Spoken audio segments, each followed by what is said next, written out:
we are almost ready to get started here. We're just waiting for people to start to trickle in. As people are joining, I guess we'll give them another minute or two, but I'd like to welcome everybody back. I hope that most of you heard last week's program. It was a lot of data and we received lots of great feedback on it. So we are working on getting a recording of that available for everybody. But that was a fun discussion, and there was some talk about trying to do that again in 6 months. So, but if you were there, if there's any ideas or feedback, please send that to us, and you know, we love to hear your ideas and thoughts. We'll just give it another minute here, and then we'll jump into the program.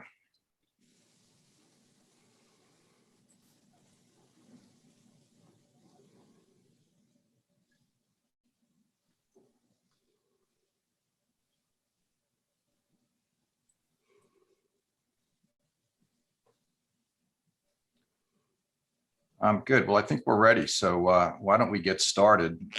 This is our second week of program. So welcome. Thanks for attending. It's great to have all of you here. I'm Bob Fox, principal at Fox Architects and publisher of Work Design magazine. We're seeing organizations start to get back into the office, but the numbers still show that that's about less than 20% of office workers. And most of us are still trying to figure things out. Today, we continue a series of programs that spans 5 weeks that Work Design magazine has put together in an effort to provide a comprehensive look at getting back to the office.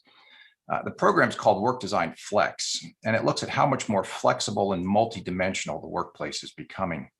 And things have changed. The ground has shifted. Last week, we reviewed lots of data, and it showed that the workplace is still important, but it's being used in different ways. And it clearly demonstrated that the quality of the environment is key for us to get back. There are increasing options, rapid change, lots of experimentation and confusion, and lots of opinions out there. And we hope that through this conversation, we can offer some insight and some intelligence as to what's happening and to the options that are best for you and your organization. Work Design magazine was started 10 years ago as a place where the industry could share ideas and raise the bar for the level of service that we all provide. If you look at the content that we've provided, it's been a big success, mostly due to people like yourselves who want to continue to raise the bar and maintain the value of the services that we all provide. Work Design magazine has become a tremendous resource for the industry and a place where we can all share ideas. It remains open to all and free to participate. So if you're not already a subscriber, subscribe now to get our weekly newsletter, which has all the updates from our website each week. And so thanks to all who sponsor and support the effort. Before we get started, I'd like to thank all of our presenters and their teams from the whole series. It's been great working with all of you. We appreciate your support. We know all of you are very busy, and it's very generous of you to contribute your time and your expertise. Also to our sponsors, especially to Envoy, who are critical to support the conversation. And I'd like to thank all of the contributors for the great content and thought leadership and the ideas that you share with all of our readers. It's what keeps us on our game and able to develop the best work environments that we can. And a big thanks to all of you for attending and supporting and participating in the magazine. And finally, I can't leave out my great team who pulls all of this together. So our first program today is focused on creating a safe and healthy and sustainable work environment. And we are very fortunate to have a great panel today to discuss a broad range of issues. The bar has been set. Our work environments must be sustainable, energy efficient, and healthy places to work, both for our planet and for our own health. It's been proven that we perform better. And we're really excited to have Jessica Cooper leading the conversation today. Welcome, Jess. Thanks for being here. Thank you, Bob, and thank you to the Work Design magazine team for giving us all the opportunity to be part of this important conversation about getting back to our workplaces safely. Hi, everyone on the line today and those who will be eventually listening to the recording. Thank you for joining us. As Bob mentioned, I'm Jessica Cooper, the Chief Commercial Officer at the International Well Building Institute, also known as IWBI, and I will be moderating today's session. So IWBI is a global organization that's leading a movement to transform health and well-being with our people-first approach to buildings, organizations, and communities. All of our work at IWBI centers around our premier framework, the Well Building Standard, which provides proven strategies to improve human health and performance across all business and building types. Over the last year especially, organizations around the globe have turned to us for our facts-first and evidence-backed solutions, partnering with us to provide people with the confidence to get back to their offices, their schools, their sports games, or any other places for that matter.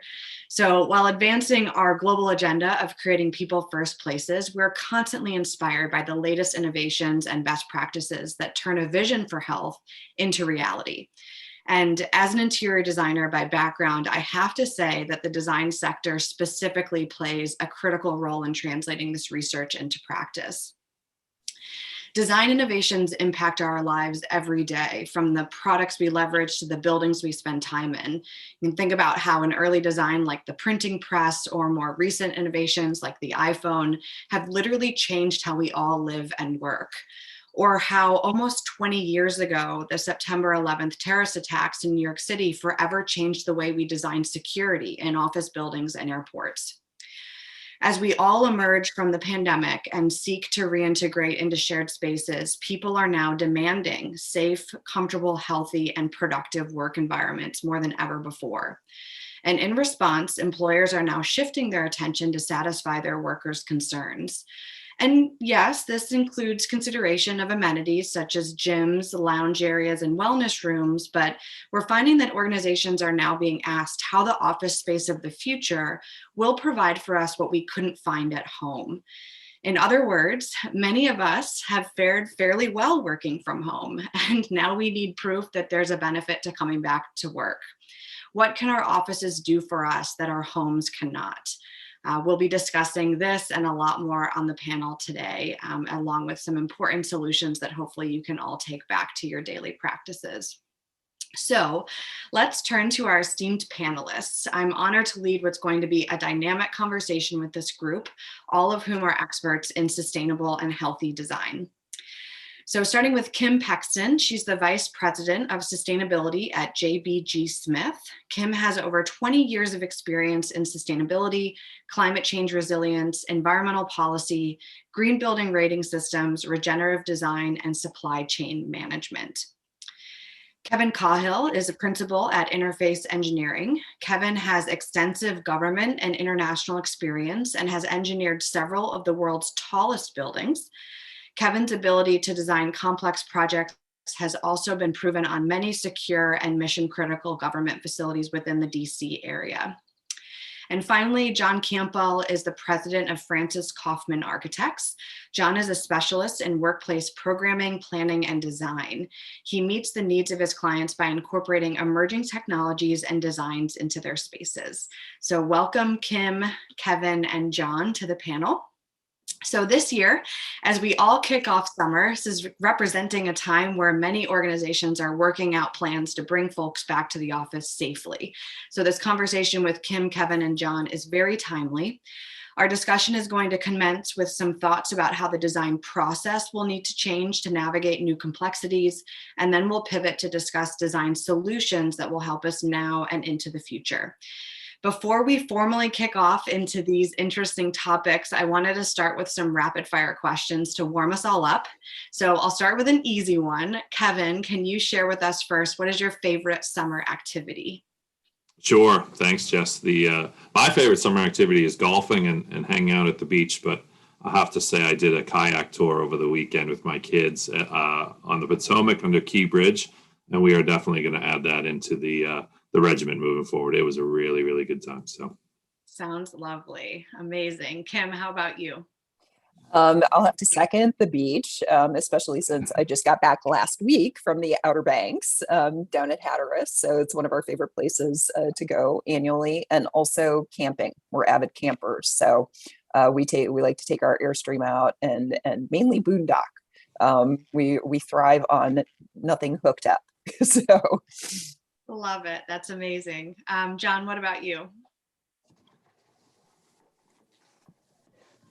John, can you? Yep. Sorry, I was on mute. So for me, it's travel. I mean, I've definitely been suffering of not being able to do that, being able to explore new places, immerse yourself in different culture, sketch, all those things. Desperate to get back to that. Curveball, John, where's the last place you traveled? Actually, I think Barcelona was the last place before lockdown. That's rough. Yeah. All right, next question. What element have you missed the most about being in and working from an office? Kim, why don't you kick us off? Well, I'll just say, if you notice my background, that's, our lovely, new, wonderful office space, which actually we moved into just 4 short months before we all went on the work from home posture. And I certainly, I love, we've got a lot of biophilic related elements, and just, our office space in particular has a lot of, it's almost like, your living room or your family room at home. And being able to enjoy that kind of space, and then the chance meetings of just bumping into people and having kind of quick connecting conversations and such. The people and the plants, they're waiting. Yes. For you. John, what about you? I think for me, it's spending face time with my colleagues. I mean, Zoom's one thing and Teams, but it's not quite the same as a casual conversation. You won't have to get yourself off mute when you're back in the office. There you go. Everyone can hear you the first time. Yeah. Maybe they don't want to. Evan, how about you? What have you missed most about being in and working from an office? Yeah, I think it's the same as John. I think it's the personal interaction with our employees, our staff, and really our clients and architects as well. I think the Zoom just doesn't seem to replace it. We did have a staff meeting in the office about a month ago, and it really felt like that first day of going back to college after a long summer. And you get to see everybody again, and it had that excitement again. And it was actually a pretty interesting experience that you don't normally get, when you go into the office every day. But yeah, it was like a bit of a reunion. So it was very good to see everybody again. So we're anxious to get back, that's for sure. It's true that daily commute doesn't necessarily get you giddy, but the first time you connect. For sure. All right, changing gears a little bit. I'm an avid reader myself, and I'm sure that as we enter into the summertime, folks on the line would love a good book recommendation. So John, what is the best book you read over the past year? That's a really hard decision, because I've read so many great books, but I'm currently reading Bill Bryson, At Home, A Short History of Private Life. It's a fascinating book full of some what may seem really obscure but interesting information. One which is kind of intriguing for here. For instance, from a health perspective, wallpapers in the late 19th century, 80% of them contained arsenic in very significant quantities. Paint mixtures included lead, arsenic, cinnabar, the parent ore of mercury. So we've made significant advances since then, even though it took to 1978 before we banned lead paint. But, this is so useless trivia. Well, not so useless trivia. That's just fascinating. No, it's amazing perspective going into the discussion today, where I think many of us would admit we've got a long way to go. But when, you see where we've come from, we've also made a ton of progress. That's awesome, John. Kevin, how about you? Oh, I'm a terrible reader. I haven't read a book in a long time, but I do have a subscription to Family Handyman, and I love all the DIY projects. So we recently completed a porch on my backyard, and I converted a shed in the backyard to a little bit of a pub shed. So through all the things I learned on Family Handyman, so it's been pretty good. Amazing. Engineer turned contractor at home. You got it. Kim, how about you? Well, Kevin, I'm coming over. I love a good pub. Anyway, actually one that I've been reading for a while. Sorry, like Kevin, I might not be necessarily an avid reader, but this particular book that I've been looking at is The Hour of Time, which is actually about a woman's personal interaction with the different national parks across the USA. And so I think I was like, oh, the hour of land. I think that comes from, it takes about an hour to read each chapter, which is about, from an ADD perspective, is about as good as I could get on that. But it's really wonderful. And especially from a camping perspective, our aspiration is to get out to more national parks out west. So it's been really lovely to get a little bit of a glimpse of somebody's perspective on that. Beautiful. Sounds wonderful. All right. Last rapid fire question before we dive into the assessments of the panel. I'm curious to hear from each of you, and Kevin, you'll go first. What, if any, element of design do you think we'll leave behind as the world approaches life differently on the heels of COVID? I would say as a mechanical engineer, I'm not sure there's any elements of design that we're leaving behind. I think we've added to the conversation. And I think as a mechanical engineer, we have a more prominent seat at the initial table, I think, these days, in terms of, maybe we're in the second row at the kickoff meeting, and now it feels like we've moved up to the adult table. So it's good for the mechanical engineers out there. It hasn't adjusted too much of what we do. I think it just has adjusted some of the priorities and importance of health and safety in buildings. Absolutely. Kim, what do you think? I think, from the development perspective, and especially for JBG Smith, placemaking continues to be, a driving force in all of our development, and creating wonderful outdoor spaces, and the ability, no matter whether you're in, a multifamily situation, retail, commercial office, really providing those opportunities across the board to enjoy, maybe some interior biophilic design, but also the opportunity to get outside and conduct meetings and enjoy open space. All of that is part of the place, heightening that in the placemaking strategy. Awesome, thank you. John? Well, I took it from a perspective of workplace. And one of the things for me is hopefully we can get rid of that narrow meaning of the term workstation at the office. It's the nature of the office is it's being recalibrated, multiple settings. The term, it may be semantics, but the term workstation in how we've associated with is just becoming irrelevant. What I've heard the term work points. Is it better? Maybe not, but it doesn't have the associations. Workstation feels like you own it, and whereas work points doesn't. And I think choice as opposed to ownership is going to be important. Well, and I do believe words matter, right? Station also implies stationary, perhaps. And when we talk about health in the workplace, you want to be more mobile. So thanks for sharing that, John. Okay, so the first, major question I want to throw out there relates to the design process. Certainly at IWBI, the pandemic has made it very clear that the best way to develop solutions that will resonate and be effective is to start by listening before responding. We have a philosophy at IWBI with the Well Building Standard to always co-develop with the larger community, and doing so brings about more effective solutions that are actually implementable and present the greatest value. And I think that notion of sort of listening and co-creating has never been more important in the height of the pandemic.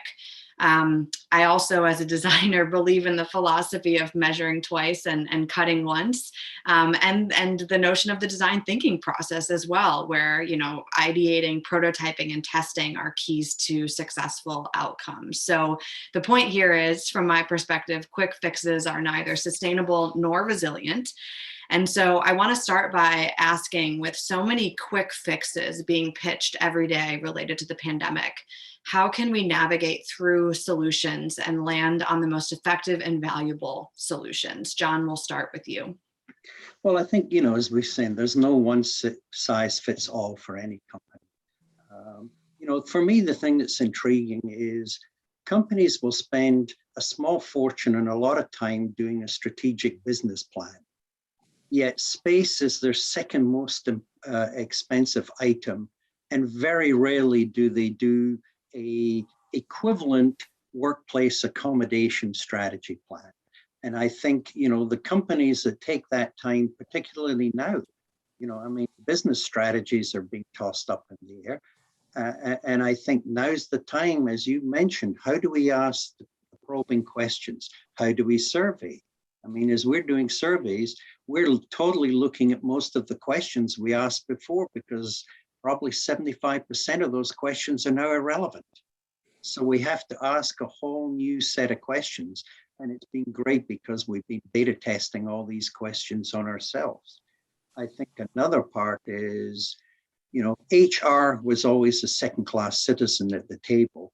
HR is going to have to be there front and center with facilities and real estate and IT, because a whole lot of this is going to be about HR policies. And also, I think we're going to see more of it. We've just seen with the temperature extremes that the scientists are even more paranoid, is the wrong word, concerned about climate change. I just read that this morning.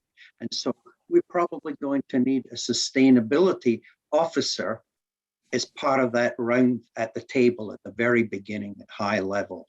And these people set the strategic goals based on the company's culture, their business processes. And, I think the most important, how do we work as a team? There are some people who are at the table whose job it is protecting the investment, but often that's to the detriment of the goal of what we're trying to achieve. I think we might be interesting to see how IDP really starts to roll out and gain traction over the next few years, because it's a much more collaborative and with an end goal in sight. Thanks, John. Touching on a number of different things of like asking the right questions, involving a broader set of key stakeholders. Kevin, I'd be curious from your perspective, what's changed since the pandemic and what types of voices are you now seeing at the table? Yeah, sure. I'd like to echo what you said, that the quick fixes are neither sustainable nor resilient. That couldn't be more true. Some of the quick fix solutions out there, for example, in a building were to increase your ventilation air or increase your outdoor air, and that's a quick fix. There's no silver bullet, but that certainly increases your operating costs, right? So there's you start to look at those types of things in your drain on more resources and more energy to create more air, to flush out your building faster or more often. So yeah, it's a real challenge. I think there's no silver bullet when it comes to, how we treat buildings, especially existing buildings. The energy performance piece, I think, of buildings has been decoupling ventilation, air, and heating and cooling for years. And that has proven in the pandemic to be a really great system where you don't recirculate air from one program to another, or let's say one classroom to another, or one tenant to another. So you start to, we've been doing it that way for years, but the pandemic has sort of opened our eyes to, well, that was even better. We did it a lot because of energy, but now it's proven itself to be really good in terms of isolating and really isolating different program areas. I think, healthy buildings in themselves have always been important. And I think the pandemic has just sort of refocused everyone. It's made it a higher priority, and it's as I said before, it's no longer item K on the agenda. It's in the top 3 these days. Awesome. Well, and a perfect example of a solution that can be mutually beneficial for the environment and human health. And I know we'll circle back to hear more about that later in the discussion. Kim, anything to add? Yeah, of course, echoing that, widgets, there haven't been a lack of people knocking on the door trying to sell a silver, a silver bullet solution. So, just wanted to touch on that for a second and say that there's, what we have tended to focus on during this time are really testing out and kicking the tires on things that would enhance filtration. And also add to, JBG Smith already has a really great proactive approach to indoor air quality, water testing, things of that nature. So we've been looking at things that that would actually enhance those particular elements. For example, IAQ monitoring, real-time monitoring. And we certainly have taken the pandemic and the opportunity to test those things. But I think, ultimately, we've been able to learn from an operational standpoint. We have incorporated, the decoupling of, ventilation and mechanical or heating and air conditioning and things like that. So with that, what did we learn from operations over the 18 months that we can actually work to turn into longer lasting programming? As an example for that is in amenity related spaces, fitness centers within buildings, for instance, they don't need to have a constant push of conditioned, air and lights on all the time. We can adapt to more of a demand response. Look at operationally what are the key core hours that those spaces are actually used, and kind of put those spaces on a cycle where there's a little bit of a startup or whatnot.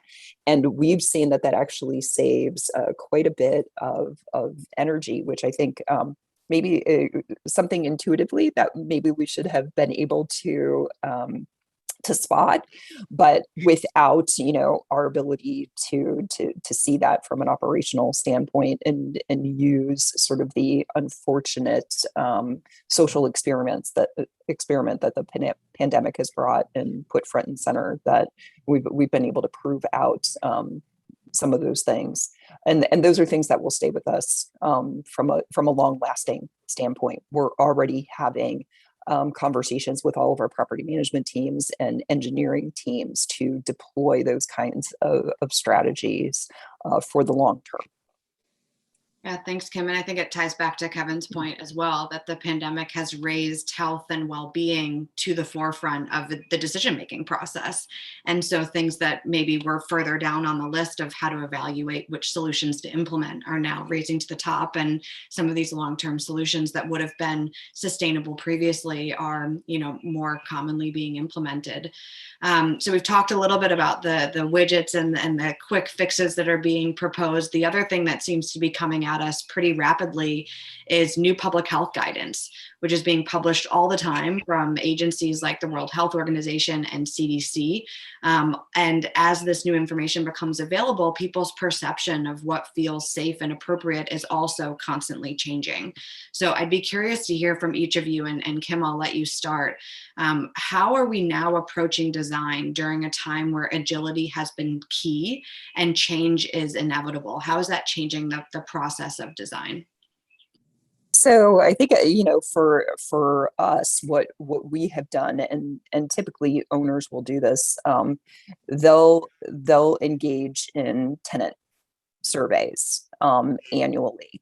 What we did this year was that we adapted that survey. We kind of scrapped what we typically would survey about, which was really focused on customer service, and really refined that tenant survey to be very specific about pandemic response.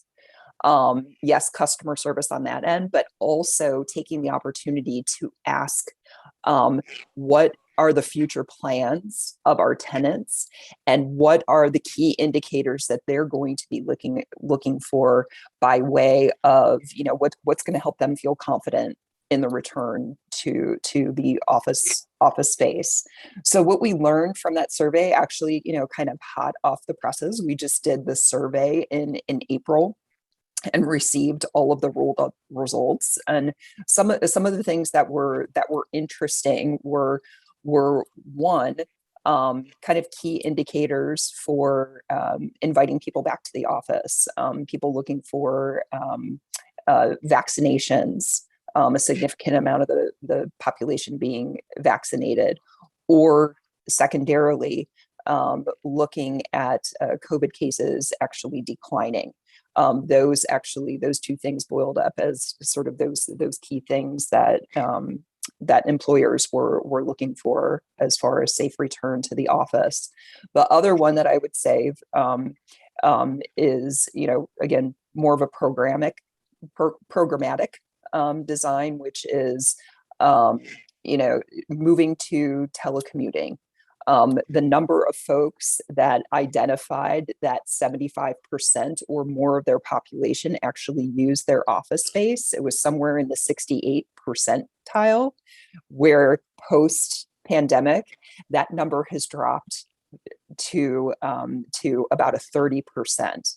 So I think that's sort of an indicator that yes, the use of the space, which we're already talking about in this discussion, is shifting, and we have direct feedback from tenants and end users that's definitely the case. Also, one of the things that we looked for in this particular survey was looking to understand whether or not certifications of spaces was something that was important to helping employers communicate to their employees, and again, in building confidence and helping folks make that decision to come back. And there was a large neutral population that favored that, but 48% of the folks that responded said that they are looking for some kind of third-party certification to help them feel comfortable and communicate with their tenants. So just a few highlights there that I thought, were sort of interesting pieces that I think, will come across in design. Second runner-up for some of this stuff had to do with access to outdoor spaces and being able to transition and have, sort of Wi-Fi connectivity in an outdoor setting as well.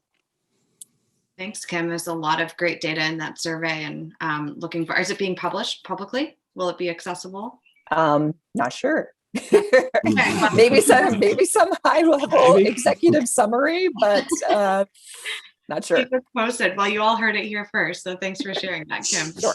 Kevin, thoughts from you around how we are now approaching the design process when agility has been key? Yeah, sure. I think, moving forward, some of the, like we mentioned, some of the short-term fixes of increasing ventilation air or changing your filters to MERV 13 filters or greater, to create that better indoor air quality is really costing people money. One of the school systems, I don't want to shame anybody, but one of our local school systems, they've increased their filter budget by more than $3 million by switching to MERV 13 filters. So I think the trick to the whole thing is really looking at the relevance beyond COVID.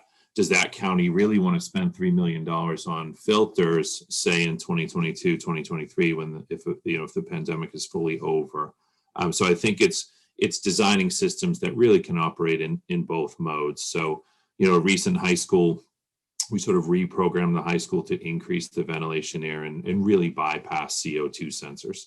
On that project, for example, we have enough ventilation air in the building for 8,000 people. There's 900 students right now. And the reason for the increased ventilation is because you have so many spaces, gyms, auxiliary gyms, cafeterias, auditoriums, et cetera. So those individual spaces, sure, some of them can hold 1,500 people. So, but collectively, we really don't want to ventilate a building for 8,000 when we have 800. We are currently in that specific building, but I think, really making it that you can have both modes, that you would, you hate to program in pandemic mode in a building automation system, but the reality is, you will have a sort of a very, very safe mode, and you will have a normal mode. And I think designing to MERV 13 filters is appropriate for all of the systems. But if you want to run it with a MERV 11 later, sure, go ahead. And that building will be just as healthy as it was, 2 years ago without issue. So I really think, it's going to be a very delicate balance of trying to design for both modes of operation. Yeah, thanks, Kevin. I think, in a time where agility is key, the building itself has to be agile, is basically what you're saying. But I think the other key component of that is that it needs to be operated with an agile frame of mind as well. Sort of don't sort of set a high performance solution for the crisis that we're in now and leave it, but rather sort of pay attention to the conditions and how you might need to dial up or dial down filtration or ventilation rates, for example, depending on, what the risks are in the building at any given point in time. Yeah, precisely. I think the worry is somebody is to set it and forget it. That's definitely scary for owners and operators and school systems. If they forget to put it back, they could see their utility bills skyrocket when everyone's back. And in the short term, it's really interesting because, Kim, you're saying that the attendance is way down, but the ventilation is way up. So if we have 50% less people, but we doubled the ventilation here, I mean, is it really 4x safe right now? Probably, so we have, where we have less people in the building, but we provided more ventilation for the lesser amount. So it's really, potentially with that pendulum swinging, it may be overdone at this point. And we've got to keep a real close eye on that to when we can get it back to, sort of that high performance and sustainable design where the building is still healthy. And you can still work and all of that, but you're not quite burning up your utility bills. Absolutely. Thanks, Kevin. John, anything to add on your end? Yeah, I mean, I think it's interesting because, as we say, perception's reality for most people. And part of our surveys, it's not so much coming back to our office because they've done the MERV filters, they actually added UV lighting to the system as well. Believe it or not, it's public transport. That's our thing yet. So you got to help people over that. For instance, for us, we've insisted that people come back not to work to start with. The place for a while looked like Chernobyl. So, we asked people to come in and clear out the desk, clear out the place, make it feel there. But I think it's going to involve a change management process, getting people comfortable coming back in the office. And I think over this next year, we got to accept the next 6 to 18 months, we're in a beta project. And that we're going to have to change things as we learn more as we go along. For instance, we have a couple of clients where they actually had us design it for COVID times, but without having to change any utilities, they can modify furniture arrangements for post-COVID and increase the head count. But they didn't necessarily want to do that. So it's about strategies of how do we address things. I think from a design perspective, I think we're actually going to see more fixed elements that are determined, but we're actually going to see furniture systems and furniture become a greater element of the interior office space because it's much easier to reconfigure those, as opposed to doing construction. I think, it's interesting from a sustainability perspective. We need both LEED and WELL. Hugely important, both of them. But oddly enough, LEED, most people don't see the impact of LEED. It's sort of hidden. Whereas WELL, significant credits for WELL are actually sort of operational credits. The healthy food, there's the gym, there's a whole lot of elements. So if I'm an employee, I can actually see tangible benefits of a well-certified building compared to a LEED building. And that's not to say both aren't hugely important. And I think for all of us, change management is huge. And it's reminding people of all the little things. Being at home, everybody's staring at computers and Zoom meetings all day long. And I love that little thing. I think it came out of Europe, the 20-20-20 rule. Every 20 minutes, you should be taking 20 seconds and looking at 20 meters, 60 feet away to get your eyes refocused. And so it's all these little things that are physical elements, but also how we use the space and learning and helping people understand that process, I think is going to be a huge part of getting people back. Yeah, thanks, John. And one of the things that we've been talking quite a bit about ourselves has been the ability to make the invisible visible, and how important that sort of communication aspect is now. But I think as you continued your response, you also spoke about how instilling confidence is key, but that there are ways to nudge people politely to engage in healthier and more sustainable choices. And that's one example that comes to mind that is easier to implement perhaps in a shared office space than it would be in one's own home, unless I were to take it upon myself to put a little post-it note that says 20-20-20 rule. But there are ways that you can sort of encourage that in the office so that a broader portion of the population were to engage. So I want to pivot and talk about some of the specific design solutions with that in mind, and thinking about how we can accommodate for things in our offices more affordably than what we can each accommodate or implement within our own homes. For example, we've talked about things like better air quality, maybe even better acoustics and more ergonomic furniture that's affordable when implemented at scale. Not to mention the ability to connect with people socially. So I'd love to hear about some of the top design strategies that you think could be deployed or are already being deployed to get people back into their workspaces and really differentiate that workspace from our home office environment. So John, why don't you kick us off with that one? Well, I think, one aspect of the whole pandemic is it's changed everybody's expectations of what the workplace is all about, and I think one of the most important things, if some companies are offering people choice of whether they come in a hybrid version or fully remote, what's going to be bringing you back in? And I think by understanding that individuals have different work styles and work patterns, provided they meet the job expectations by the deadline and communicate it and coordinate with their team, does it really matter where they sit as opposed to having to sit right beside each other? There's benefits for it, but I think, one of the things, and I'm going to do a shameless plug for Kay Sargent, she's really pushed us in understanding that whole neurodiversity. And I think when we create an office around choice, it caters for all forms, backgrounds, work styles. And I think that's hugely important.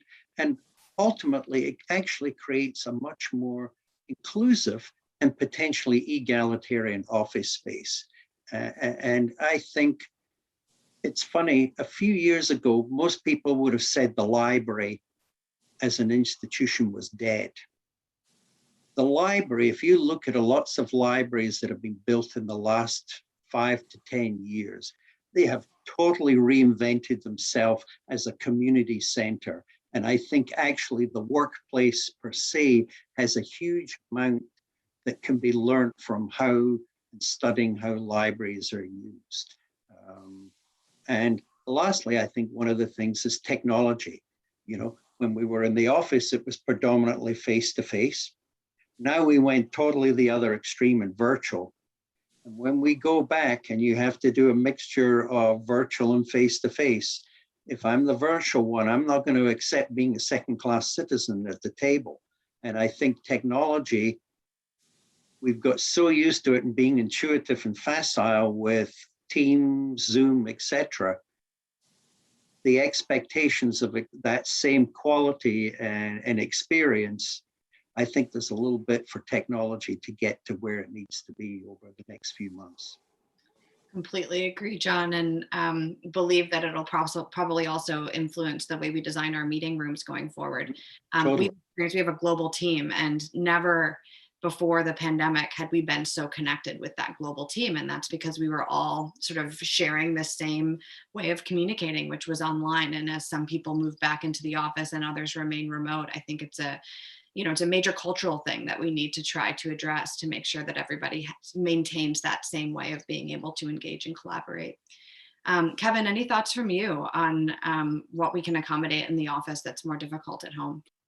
Yeah, sure. I mean, we did multiple surveys with our office, and I think I'd echo sort of what John said. I think, transportation was the biggest concern. I think, we're Metro DC, we're right downtown. 80-90% of our staff takes bus, train, et cetera. So getting on that transportation makes people nervous. And, one of the major deterrents, even just, well, it's gone away a little bit in the last month or so, but was, why would I go back to the office and wear a mask? Then when I'm on a Zoom meeting, you can't even tell that I'm on mute or talking at all if I have to wear a mask and I'm on a Zoom call in the meeting. So we've gotten over that hurdle, I think, in the last few weeks, maybe last 4 to 6 weeks. But so that was difficult. I think, the air quality, as mentioned earlier, I think gives people a little more confidence. Certainly our building where we rent space, they, there's a huge poster right at the front door that says, "This is what we did for you." And in some ways, you don't even have to stop and read it. You know that they did something, So now, if it's the engineers, we all stop and read it and say, "Are you sure you have MERV 13 filters?" But I think one of the challenges is going to be that hybrid mode. I mean, we will never have everyone back in the office every day. Interfaces, we're allowing people at least 2 days work from home. I think we're going to end up with 3 and maybe force them to come in for a team meeting once a week or something like that for that social interaction. I think the challenge is going to be on those hybrid days, the acoustics where you might have 4 or 5 people around you all in a Zoom call. So technology, 100%. I'm with you, John. The technology is key. I see Kim with her headphones on. I think you can see everyone in the office with headphones on because they're trying not to. I mean, it's easy at home. I close the door, I put it on speaker, and nobody bothers me. But I think you're not gonna be able to do that in the office. You might see if 50% of your staff is in, you might see half of them with headphones in because they're on a Zoom call and they're trying not to disturb their neighbors. So that's going to be an interesting trick, I think. One of the ways we're solving it is, in the short term anyways, we've just converted some of our conference rooms into really huddle rooms, meeting rooms. So if you have a call and you really want to be on speaker, you can use that conference room and close the door and that kind of stuff. But it'll be interesting. I'm curious to see what happens. There was always that shift away from enclosed office to open office. And now if you have all this open office and everybody's on a Zoom call and everybody has headphones on, or worse, is trying to use the speaker on their computer. So it's going to be pretty wild, I think, going back. Be curious. I mean, I guess we should probably all consciously be, working towards that next survey in 6 months after September 7th, when everybody goes back and say, well, what's working and what's not working. And I'll bet we're going to identify a whole bunch of things that don't work. So it'll be very interesting in the next 6 months. Or how quickly people will forget, right? A very short memory span, right? For sure. Yeah, just to add to that, I think it's a little bit of somebody had mentioned a fear of being left out. So over the last 18 months, it's been, everyone has been in the same situation where everyone has been away from the workplace. And I think it's easier to spot what seems to work in that environment and not work. But to everybody's point here, as more people do start to come back, and there is some adaptation that needs to happen, I think it'll be interesting to see exactly how organizations land with that. I know for us, we're still, I think, a couple of weeks away from making announcements on what that's going to look like. Going back for us, at least the people in our corporate office space. But I think there's a few things, again, we've mentioned some of the challenges just from a technology standpoint. I think, the office space has been the place where, you can work to instill a corporate culture. And I don't know that that's something that's sustainable through a virtual environment, unless that's how your company has been built from the very beginning, and you have people who have bought into that kind of approach. But when a lot of the corporate culture kind of happens at the office space, then I think it's a challenge for technology to overcome. How do you create those connections? Even in our newer office space, we have a lot more collaboration space than we do closed office or even open office environment. So I do think that that's, you know, an adaptation that was a good, smart decision, and it's quality of those spaces. It's like creating an enticing environment. You know, I'm looking forward to going back. The things that I'm not looking forward to are things that the built environment can't necessarily overcome. It's the commute.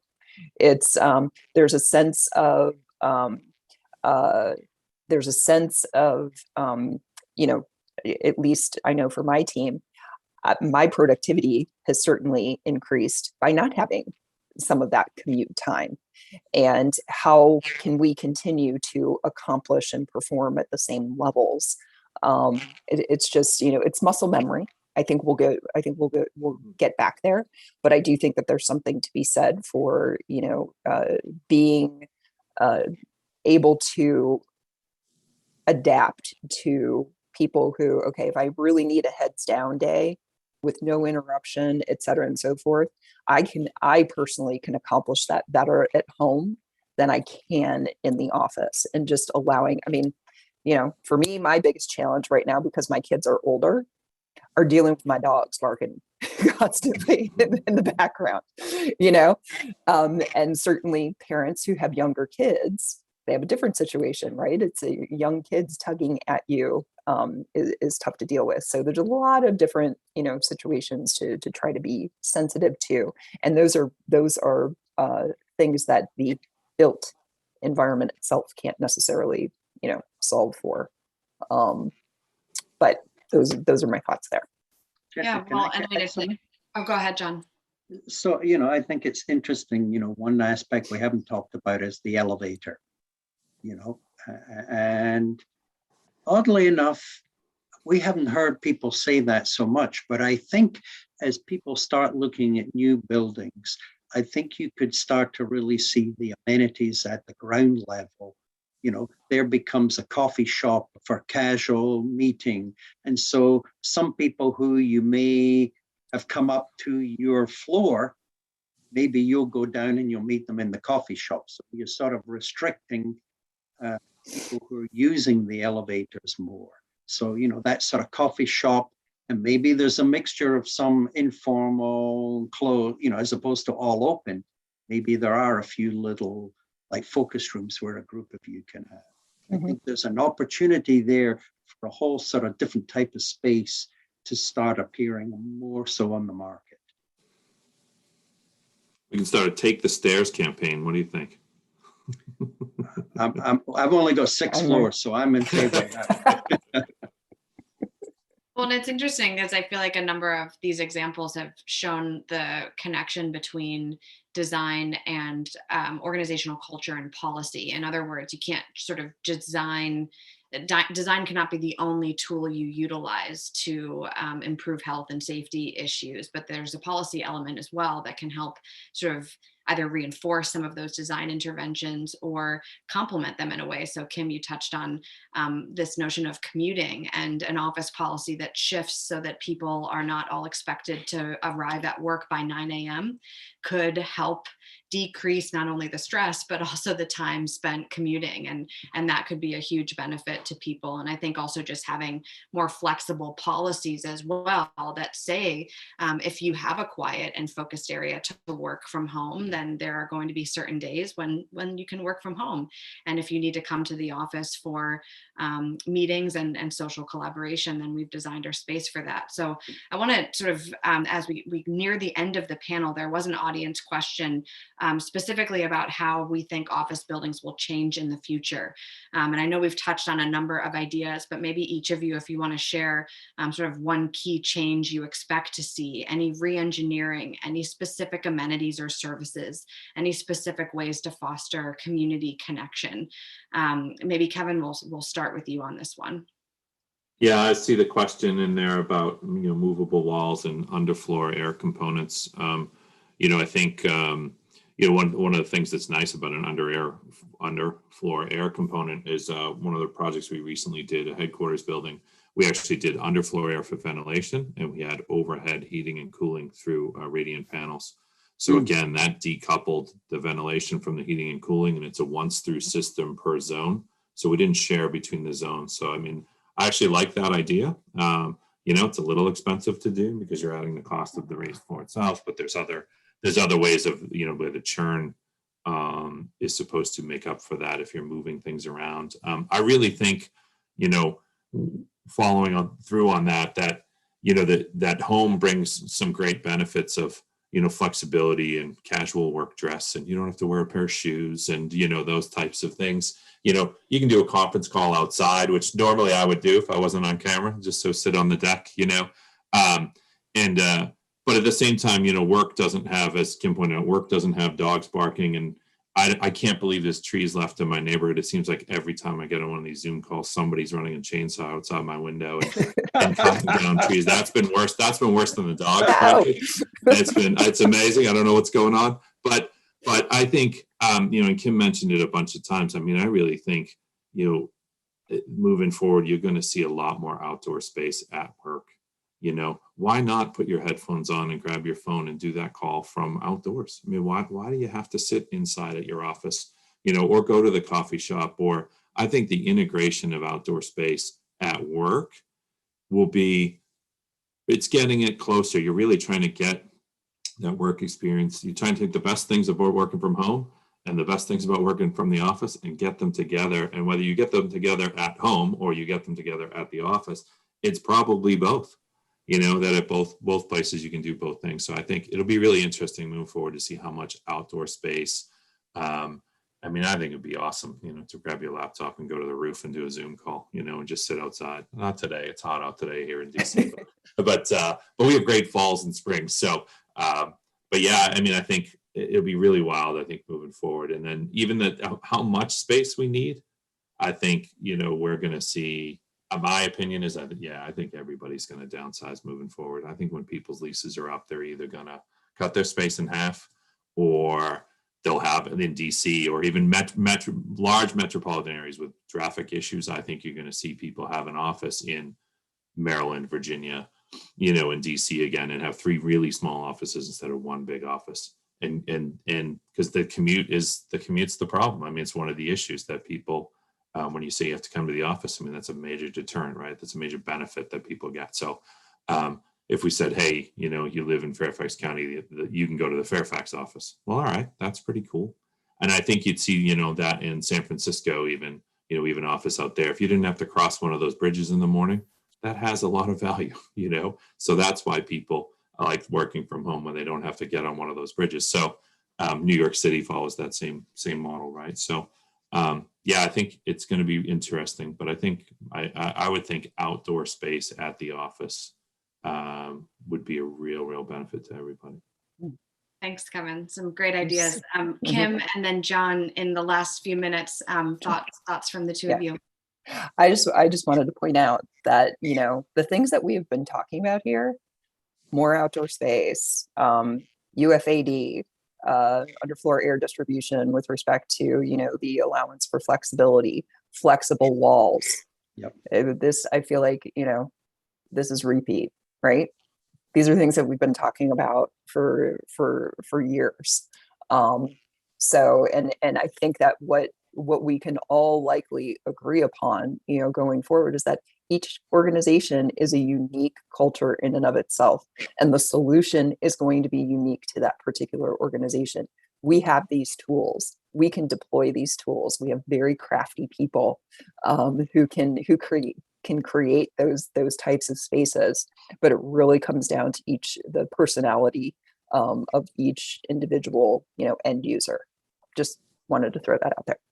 And listening and responding accordingly to bring it full circle. Thanks, Kim. John, what about you? Give us the last word. You know, I think choice is going to be, it's all about choice. And as a result of choice, you know, it's funny. I think the elephant in the room for most companies is assigned versus unassigned seating. If people are only going to come in so many days a week, are you really going to give them an assigned seat? I mean, that's a waste of real estate.